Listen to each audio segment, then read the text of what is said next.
المره هذه احنا نحضروا لكم لي ماتور لي ريزيرف 200 ما تخافوش فهمتني. ميرسي دكتور واحد. دكتور مباركي اللي يحب يعمل جينيكو تشجعهم. بيان سور. باش نبدا ساعه مبروك للناشئين الكل. ساعه je m'excuse pour le retard, je vais pas dire que j'étais au bloc opératoire باش ما نخوفهمش برشا معناتها. Alors تسمعوا فيا با؟ Oui, le son est bon, oui, مرحبا بك. Oui. يعيشك. Alors pour présenter la spécialité, donc la gynécologie obstétrique, je suis avec mes deux coéquipiers du service, donc Dr Battaïb qui va parler de une partie de la gynécologie et Dr Soyah va parler de l'obstétrique et je vais intervenir avec eux. Donc, Dr Battaïb, est-ce que tu es là? Oui. Dr Battaïb. Je suis là, je t'ai fait voilà. Vas-y. Alors, مرحبا بكم الناس الكل. Je vais parler de la gynécologie. Donc, gynécologie obstétrique, je ne vais pas empiéter sur la partie de Dr Soyah, mais je pense que c'est une spécialité assez riche où on peut traiter le côté médical et le côté chirurgical. Alors, en gynécologie, il y a tout ce qui est carcino, il y a les pathologies fonctionnelles et il y a la chirurgie gynécologique. Le carcino, c'est tout ce qui est les cancers du sein, les cancers pelviens, à savoir le cancer de l'endomètre, les cancers ovariens, le cancer du col utérin.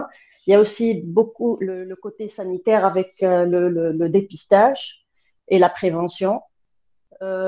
Pour tout ce qui est donc chirurgie gynécologique, il y a tout ce qui est les ménométrorragies, tout ce qui est chirurgie avec hystérectomie. Donc c'est une opération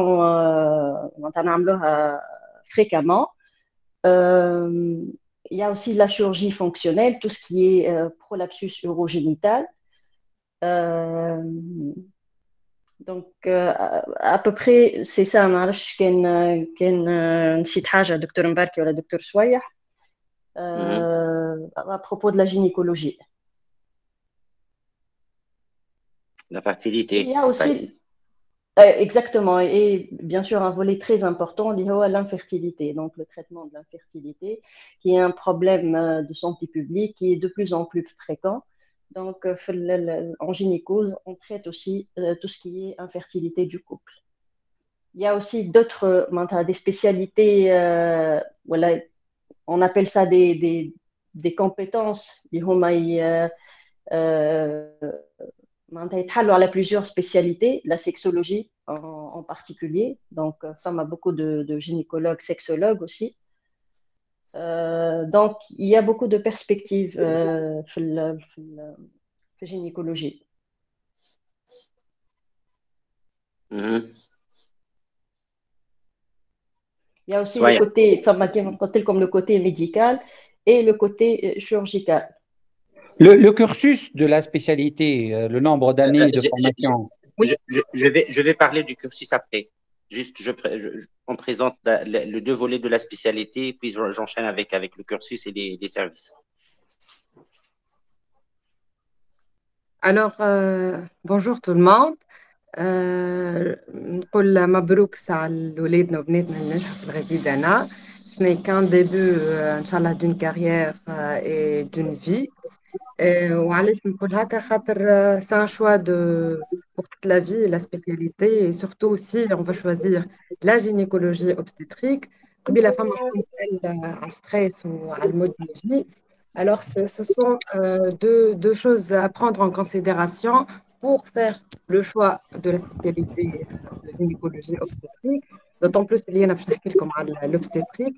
C'est un volet très important, très passionnant et qui peut engager le pronostic vital de femmes et qui ne sont pas vraiment des patientes, ce sont des parturientes, ce sont des femmes enceintes, habituellement en bon état de santé, antérieure à la grossesse, mais à tout moment, ça peut déchaîner, ça peut se dégrader sous forme donc, de complications obstétricales.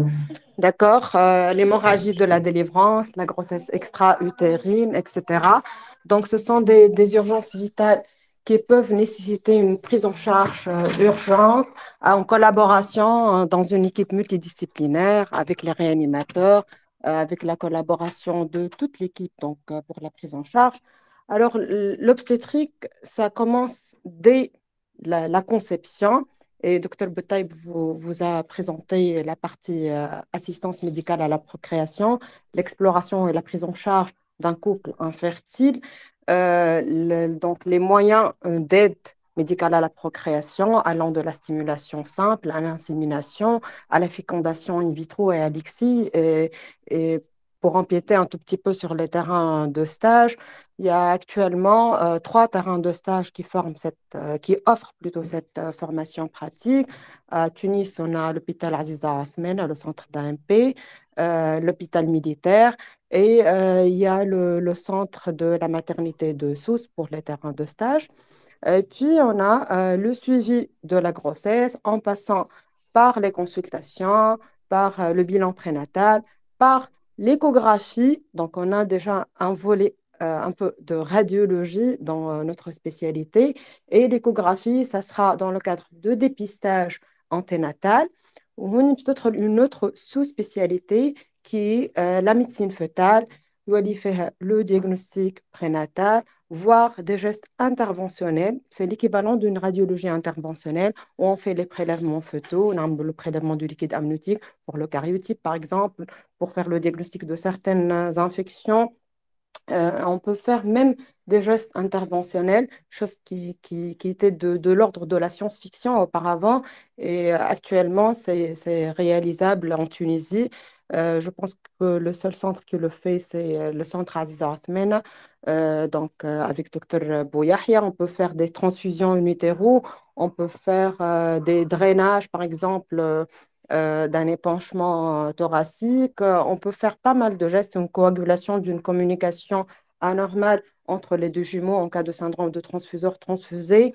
Ça a été de l'ordre de la science-fiction, mais ça devient des gestes de tous les jours qu'on peut faire pour justement assurer ou garantir donc, le pronostic, un meilleur pronostic pour le fœtus et la maman. Et après, c'est l'accouchement et la gestion de l'accouchement. C'est vraiment là où ça commence à devenir un peu stressant, surtout au début, quand on maîtrise pas tout. Mais il faut savoir que vous serez tout le temps encadré sur les terrains de stage comme surtout avec la nouvelle répartition, il y aura toujours des résidents première année qui sont donc répartis selon un quota bien précis dans les services, avec des résidents plus aînés, bien sûr, toujours encadrés par les seniors pour les accouchements difficiles, les extractions instrumentales, les accouchements de grossesse gemellaire et la gestion de l'incontournable hémorragie de la délivrance, qui reste la première cause de mortalité maternelle dans les pays en voie de développement. Et là, dima, l'hémorragie de la délivrance, c'est la prévention. Donc, il faut en charge correctement la patiente dès le début. On prévoit les réserves du sang pour des patientes à risque, les femmes anémiques, les femmes avec des groupes rares. On diminue notre intervention parce que parfois, c'est la médication de l'accouchement qui peut accélérer ou bien être derrière l'hémorragie de la délivrance. Et on fait le diagnostic à temps parce que la prise en charge, c'est en fait une course contre la montre, ou bien sûr la prise en charge, elle implique une prise en charge médicale, puis chirurgicale. Malheureusement, la radiologie interventionnelle n'est pas disponible dans tous les services, donc ça pourrait être une solution. Mais sinon, c'est la chirurgie, les ligatures vasculaires, le capitonnage, voire l'hystérectomie d'hémostase, qui nous permet de gérer cette situation. Alors, sinon, pour les formations complémentaires, Il y a plein de CEC. Et comme vous avez vu, c'est une spécialité à la fois médicale, chirurgicale. On touche un peu à la radiologie. Il y a de la chirurgie carcinologique, la chirurgie fonctionnelle. Donc, il y a plein de CEC à faire. Le CEC d'assistance médicale à la procréation, d'échographie, de maladies des seins, de pelvipérinéologie d'urodynamique. Il y a le CEC et le master de sexologie. En Sousse, il y a le master et le CEC à Monastir. Il y a le CEC de gynécologie pédiatrique. Donc, toutes ces formations vont compléter la formation de base sur les terrains de stage, bien sûr, parallèlement aussi aux formations théoriques dans le cadre donc, des EPU organisés par le collège et aussi lors des congrès nationaux de la STGO.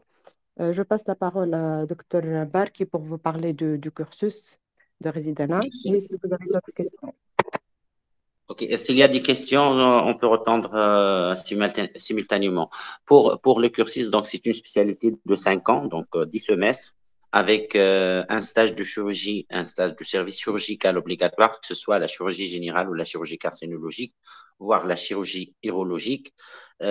Sinon, pour les terrains de stage, donc les services tributaires de la faculté de médecine du Tunis, actuellement, nous avons 16 services. Donc, on ajoute 3 nouveaux services avec la réussite et l'ouverture de 3 postes d'assistants dans les zones du nord-ouest, donc Célienne, Akef et Jendouba. Alors, sur le Grand Tinus, nous avons les 5 services du centre de la maternité, donc les services d'urgence et le service A, service B, C et D. Nous avons la maternité de l'Ariana, de la Marsa, l'hôpital Aziza Othmane, l'hôpital militaire et les 2 services G25 et G26 de Charles-Nicolle et bien évidemment la maternité de Ben Aous. Donc, هذا في تونس معاهم la maternité, donc le pôle mère-enfant du Bizerte, la maternité de Nebel et la maternité de Menzeltmi et la maternité de Béja. Donc, sur la Tunisie, nous avons la maternité de Sousse, une très grande maternité, avec elle, Qaroued et Gasserine. Pour Sfax, il y a une seule maternité, et pour la Monastir, il y a la maternité de Monastir et la maternité de Mehdiya. Donc, les terrains de stage sont disponibles. Comme a dit Dr Swayah, donc notre collège a préconisé qu'il y a toujours des résidents en première année dans chaque service. Donc, il y avait une période où les résidents en première année se trouvaient seuls, donc 5 ou 6 ou 7 résidents en première année, donc à l'heure de vie, donc chose qu'on a changé. Donc, un résident en gynécologie ne peut pas se trouver seul, il va se trouver avec des résidents de 2e, voire des 5e années, donc il sera bien entouré. Donc là, il peut commencer sa spécialité et les premiers pas en obstétrique et en gynécologie, bien évidemment avec l'aide des seniors de chaque service. Là, c'est sur le terrain de stage. J'en parle aussi sur la formation pratique. Donc, la question qu'on pose chaque année, donc l'autonomie pour un résident en gynécologie. Là, je vais dire que disons, les 2 premières années, on se limite à la formation en obstétrique, donc que ce soit le suivi de la grossesse et la gestion de l'accouchement normal à l'accouchement pathologique et bien évidemment le côté chirurgical et la maîtrise de la césarienne. Pour le 2e cycle, donc tout résident en gynécologie va acquérir petit à petit l'activité chirurgicale en gynécologie. Ça veut dire quoi? Donc, il va être capable à la fin de la 5e année de faire l'hystérectomie, de l'hystérectomie facile à l'hystérectomie difficile. Il va faire les gestes conservateurs, la myomectomie, il va faire la chirurgie, la paroscopie endoscopique, donc les kystes de l'ovaire non compliqués. Il pourra opérer la grossesse extra-utérine en cilioscopie et la célioscopie pour l'infertilité. Donc, grosso modo, après 5 ans, un résident ou un futur spécialiste en gynécologie a une compétence adéquate qui lui permet de travailler aisément, que ce soit dans une structure sanitaire hospitalière ou s'il veut s'installer en privé. Pour la carrière hospitalo-universitaire, je vais raconter un peu l'historique de l'assistanat. Donc, les 3 dernières années, nous avons beaucoup de demandes de postes HU, donc chose qui réchauffe le cœur. Donc, on a beaucoup de candidats qui veulent regagner la carrière universitaire. Donc, la carrière universitaire, elle est là et tout le monde peut tenter sa chance, bien évidemment, s'il veut donner encore plus à la santé hospitalière publique. Voilà. Donc, si j'ai des questions, docteur. Docteur Mbarek, il y a une question par rapport à l'exercice dans les régions intérieures, donc l'engagement actuellement pour les régions prioritaires, on va dire. Oui, ça a commencé avec cette année. Donc, les futurs spécialistes qui enseignaient de travailler le contrat de 5 ans, je pense, comme ça. Oui. Travailler dans les zones intérieures. Donc, le ministère les a permis de passer le concours d'assistanat dans les zones prioritaires. Déjà, j'ai dit dès le début que nous avons eu 3 postes à Jendouba, à Kef et à Célienne. Ces 3 postes ont été destinés à 3 candidats qui enseignaient le contrat dans les zones intérieures. Donc, très bien. Voilà. Sinon, il y a une autre question. Est-ce qu'on peut se sous-spécialiser en gynécologie? Non, c'est une question qui se pose chaque année. Ça existe en France. La gynécologie médicale. Non, en Tunisie, c'est la gynécologie obstétrique. Il ne faut pas avoir peur de l'obstétrique. Oui. Oui, comme a dit le docteur Mbarki, sur le plan pratique, on n'a pas de diplôme de sous-spécialisation. C'est exactement comme quand la pédiatrie néonate. Il n'y avait pas une sous-spécialité en néonate, mais il y avait des noms qui sont connus qui ne font que de la néonatologie. Actuellement, en Tunisie, il y a des collègues qui ont fait la sous-spécialisation ailleurs, notamment en France, et qui exercent actuellement en Tunisie, que ce soit dans le secteur public ou bien en privé. Ils ne font qu'exclusivement la sous-spécialité. Par exemple, l'échographie ou bien le diagnostic anténatal, il y a des collègues qui travaillent même en privé qui ne font que ça. Il y a d'autres qui sont spécialisés dans l'AMP, l'assistance médicale à la procréation, et qui représentent pratiquement 90 voire plus % de leur activité quotidienne. Donc, ça peut se faire, mais de façon informelle. Mais comme docteur Mbarki, il n'y a pas, sur le plan juridique ou pratique, il n'y a pas de diplôme de sous-spécialisation en Tunisie. Mais en pratique, on peut le faire. Merci pour votre réponse. Sinon, il y a une autre question. Oui, Est-ce que la gynécologie est-elle saturée au secteur privé? Non. Voilà. Non, pas du tout. Surtout dans les zones prioritaires. Si on s'éloigne un tout petit peu des grandes villes, là, le terrain est vierge. Et pour les perspectives, c'est parmi les spécialités où on peut changer, que ce soit pas vraiment de carrière, mais on peut switcher à tout moment. On peut se contenter d'une partie de la spécialité qui est comme pour la sous-spécialisation. La carrière hospitalo-universitaire, là, on a une demande, on a eu 21 postes pour toute la Tunisie qui ont été saturés tous, donc c'est très agréable. La carrière hospitalo-sanitaire, ça peut exister, la demande existe, surtout qui m'intéresse pour l'intérieur, et même à Tunis, il y a des services qui ont des spécialistes. Le privé, c'est loin d'être saturé. Et même ailleurs, bon, c'est pas pour les encourager pour partir, mais on a tous les ans des résidents qui quittent et qui brillent vraiment là où ils sont, que ce soit en France ou voire sous d'autres cieux. Donc, vraiment, l'haqiqa, bon, pour moi, c'est un choix de cœur. J'ai fait la gynécologie parce que j'ai adoré la spécialité depuis mon tout premier stage d'externat de gynécologie obstétrique. Mais même si vous comptez de switcher de carrière, de faire de l'universitaire et de quitter après, ou bien de partir, etc., c'est toujours possible et c'est faisable. Très bien, merci beaucoup pour ce joli tour d'horizon. On ne va pas tarder plus parce qu'on est déjà à une demi-heure de retard. Il y a Dr Ben Ahmed qui est avec nous depuis tout à l'heure.